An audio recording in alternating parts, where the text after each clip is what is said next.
जैसा कि अभी पेपरों में, न्यूज़ चैनल में और टीवी पे भी ब्लैक फंगस या जिसको कि हम लोगों की भाषा में म्यूकोरमाइकोसिस कहते हैं, इसके बारे में बहुत ज़्यादा चर्चा बना हुआ है। अभी पोस्ट कोविड पेशेंट में ये बीमारी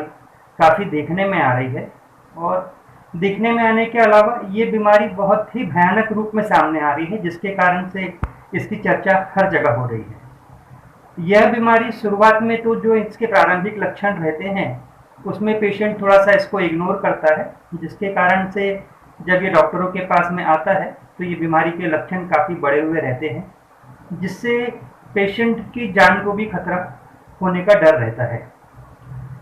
म्यूकोरमाइकोसिस या ब्लैक फंगस ये एक फंगल डिजीज है। आइडियली यह जो बीमारी है ये बहुत कॉमन लोगों को नहीं होती है। यह उन लोगों में देखने में आई है जिनकी उम्र थोड़ी ज़्यादा है और जो पेशेंट डायबिटीज़ हैं या जिनमें अनकंट्रोल्ड शुगर लेवल है या जिनकी इम्यूनिटी किसी भी कारण से थोड़े शरीर में कम है,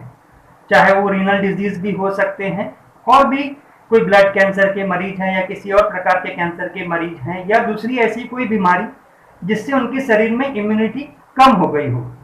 तो उन पेशेंट्स को यह म्यूकोरमाइकोसिस या ब्लैक फंगस की बीमारी ज़्यादा देखने में आ रही है।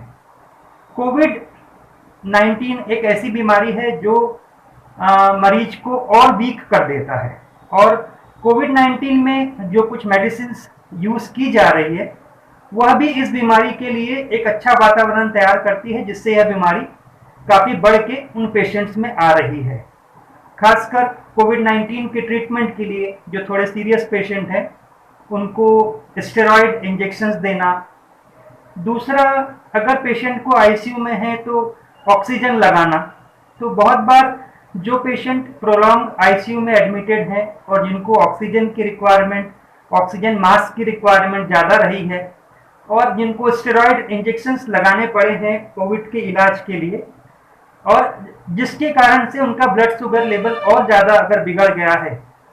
शरीर में दूसरी बीमारी, किडनी प्रॉब्लम्स अगर उनको आ गई है, तो ऐसे मरीज में यह बीमारी देखी जा रही है। लेकिन एक ईएनटी सर्जन और plus head and neck onco surgeon होने के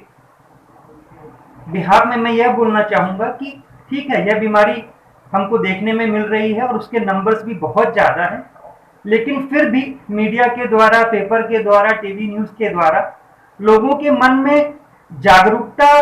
पैदा करने के बजाय यह भय पैदा कर रही है। मतलब जो मरीज तकलीफ में है वो तो है ही, लेकिन कॉमन पब्लिक भी सिंपल सर्दी खांसी या जरा भी तकलीफ है तो वो ब्लैक फंगस के नाम से मन में भय बैठा रही है। ब्लैक फंगस का बेसिकली जो सिम्टम्स है जिसको हमको तुरंत डॉक्टर को दिखाना चाहिए, उसमें नाक बंद रहने की शिकायत या नाक में थोड़ा ऐसे जो किसी प्रकार की कोई पपड़ी जम रही है या कोई सिक्रीशंस वहाँ जम रहे हैं, ऐसी कोई शिकायत लग रही हो, चेहरे में दर्द हो, दांतों में दर्द हो, हेडेक या फिर आंखों में दर्द या लालपन, अगर ऐसे कोई भी सिम्टम्स हमको आ रहे हों तो तुरंत में हमें एक बार ईएनटी डॉक्टर्स को कंसल्ट करना चाहिए है। लेकिन अगर यह बीमारी काफ़ी एडवांस स्टेज में चले जाए और यह बीमारी फैटल है, मतलब आपकी जान भी ले सकती है, और यह बीमारी अगर पेशेंट इम्यूनो कॉम्प्रोमाइज्ड है तो उसमें बहुत तीव्रता से फैलती है। तीव्रता से फैलने में साइनस के इन्फेक्शन के साथ साथ में यह साइनस के पास में ही हमारी आंखें होती है, आंखों में यह बीमारी फैल जाती है। साइनस के बॉर्डर्स में जो है हमारे जबड़े होते हैं, तो ये जबड़ों में भी ये बीमारी आ जाती है। तो बहुत सारे पेशेंट ऐसी अवस्था में हमारे पास आते हैं जब बीमारी इतनी फैली होती है कि उसके इलाज के रूप में साइनस के साथ साथ हमें आँखों का भी और जबड़ों का भी, मतलब कई पेशेंट तो ऐसे हैं जिनके ऊपर के जबड़े और जिस साइड में बीमारी है उस साइड की आँखों में से कंप्लीट लॉस ऑफ विजन है, आँखों में कोई मूवमेंट नहीं है। तो ऐसे केस में कभी कभी हमको उस पेशेंट की आँख भी निकालनी पड़ती है।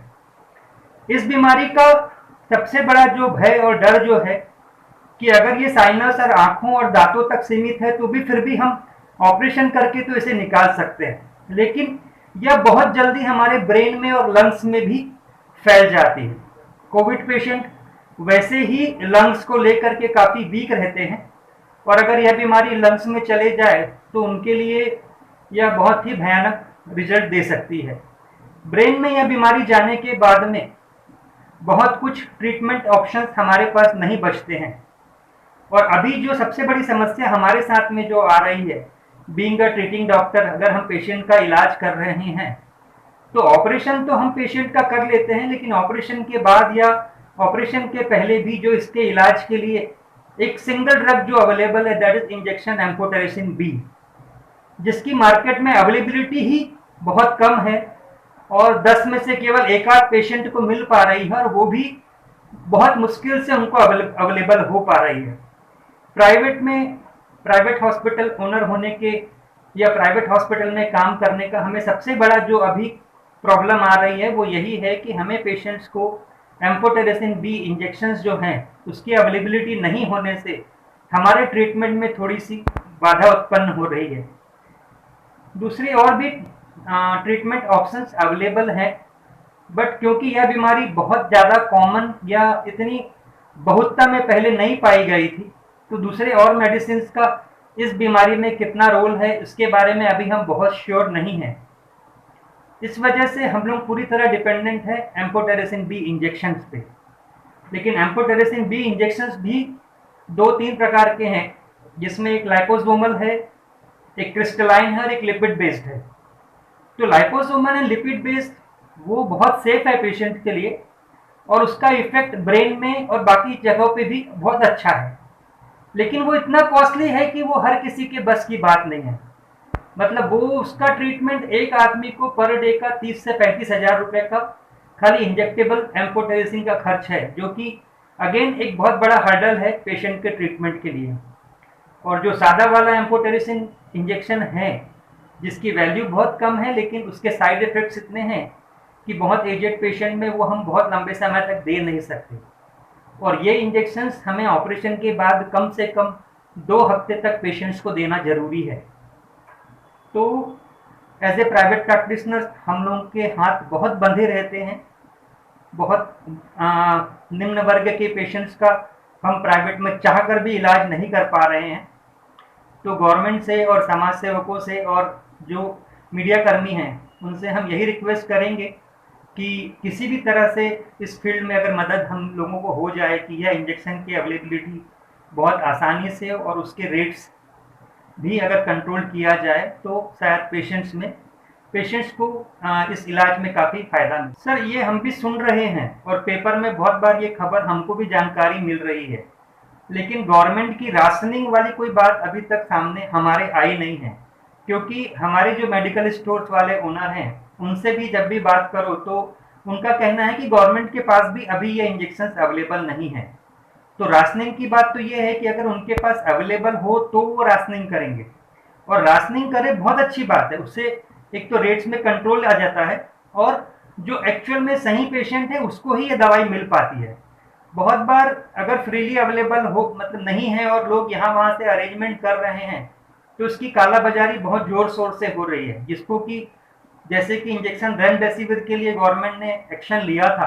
वैसे ही अभी हालत ये है कि उनको एम्फोटेरेसिन बी इंजेक्शंस के लिए भी वैसे ही कुछ सख्त कदम उठाने पड़ेंगे। नंबर्स तो मैं एग्जैक्टली आपको नहीं बता पाऊंगा, लेकिन ये है कि अगर आप मुझसे बात करें तो आज ऑलमोस्ट 18 साल मेरी प्रैक्टिस को हो गए हैं। ये 18 साल की प्रैक्टिस में जितने म्यूकोरमाइकोसिस के केस मैंने पहले 17 सालों में या 17 साल और 6 महीने में नहीं किए होंगे, उतने ये 2 महीने में मैंने वो केसेस देखे हैं। तो म्यूकोरमाइकोसिस के केसेस पहले भी होते थे, ये कोई नई बीमारी नहीं है, लेकिन अभी ये जो है जिस तादाद में ये आ रही है तो ये सभी के लिए संकट का विषय है। मतलब हम डॉक्टर्स भी इसके ट्रीटमेंट और इसके मरीज को देखकर और उनका ट्रीटमेंट करने से हमें भी बहुत सारी दुविधाएं हैं। और सबसे खास बात तो ये है कि बहुत बार अगर डिजीज थोड़ी ज़्यादा एडवांस कंडीशन में हो तो 2-3 चीज़ें हैं। एक तो डिजीज एडवांस कंडीशन में है तो उसका रिजल्ट हम पेशेंट्स को कुछ बोल नहीं पाते हैं। ऑपरेशन करने के बाद दवाई देने के बाद में भी उसका रिजल्ट 100% पेशेंट को मिलेगा ऐसा हम एश्योर नहीं कर पाते। दूसरी बात, इसमें 99% पेशेंट जो है वो पोस्ट कोविड हैं, और जैसा मैंने पहले भी बताया कि यह बीमारी नॉर्मली उन्हीं पेशेंट्स को हो रही है जिनका ब्लड शुगर लेवल या डायबिटिक पेशेंट है या इम्यूनो कॉम्प्रोमाइज्ड पेशेंट है, मतलब जिनकी रोग से लड़ने की क्षमता कम है। तो ये मतलब जो म्यूकोरमाइकोसिस का पेशेंट है उसको कोई ना कोई एक दो बीमारी और साथ में है। तो ट्रीटमेंट में दो तीन हर्डल्स हैं। पहली बात तो कोविड का पेशेंट होने के कारण से उसके लंग्स की कैपेसिटी वैसे ही कम रहती है।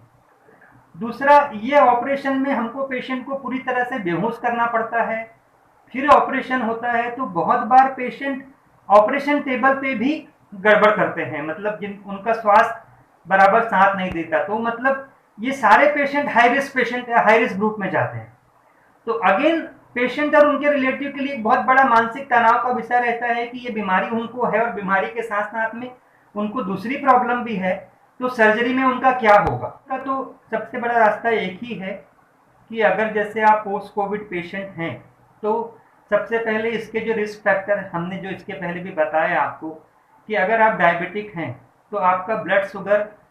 अंडर कंट्रोल रहना चाहिए, चाहे किसी भी तरह से, चाहे वो इंसुलिन लेना पड़े, टैबलेट लेना पड़े। तो जो आपके फिजिशियंस हैं उनसे आपको कंसल्ट करके अपना blood sugar level under control रखना चाहिए। दूसरी बात, जो स्टेरॉयड इंजेक्शंस हैं या टैबलेट्स हैं उनका यूज़ बहुत ध्यान से करना चाहिए। तीसरी बात, अगर हमें जो तकलीफ मैंने बताया कि भाई नाक में कुछ नाक बंद लग रही है, सांस लेने की तकलीफ हो रही है, या कुछ क्रस्टिंग हो रहा है नाक में, या आंखों में लालपन है, सर में दर्द है, दांतों में दर्द है, एक तरफ चेहरे में दर्द है, ऐसी कोई भी सिम्टम्स अगर हमको डेवलप हो रही है तो शुरुआती अवस्था में ही हमको डॉक्टर से कंसल्ट करना चाहिए।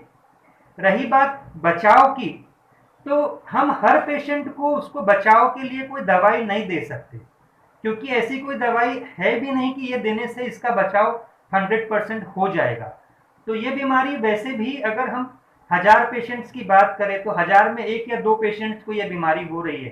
तो उसके रोकथाम के लिए 1000 पेशेंट्स को दवाई देना या उसके लिए इलाज करना मुझे नहीं लगता कि वो वर्थ है। मुझे तो ऐसा है मेरे हिसाब से कि हर पेशेंट ने थोड़ा ध्यान से अपना केयर लेना चाहिए और अपने शुगर लेवल और इम्यूनिटी को बढ़ाने के लिए जो चीज़ हो सकती है वो करना चाहिए। और शुरुआती अवस्था में ही हम अपने डॉक्टर्स को मिलना चाहिए। शुरुआती अवस्था के जो सिम्टम्स हैं उसको इग्नोर नहीं करना चाहिए, और अगर हमने शुरुआती अवस्था में ही इसका इलाज किया तो ये बीमारी बहुत कंट्रोल्ड अवस्था में ही ठीक हो सकती है। और बस आखिरी में मैं एक ही बात कहना चाहूँगा कि यह भी नॉर्मल बीमारी की तरह बीमारी है। बहुत ज़्यादा इसके लिए मन में खौफ ना बैठाएं, बस इस बीमारी के तरीकों को समझ करके उसके लिए जो सावधानी और जो इलाज का तरीका है उसको अपनाएं और अपने डॉक्टर पे भरोसा रखें।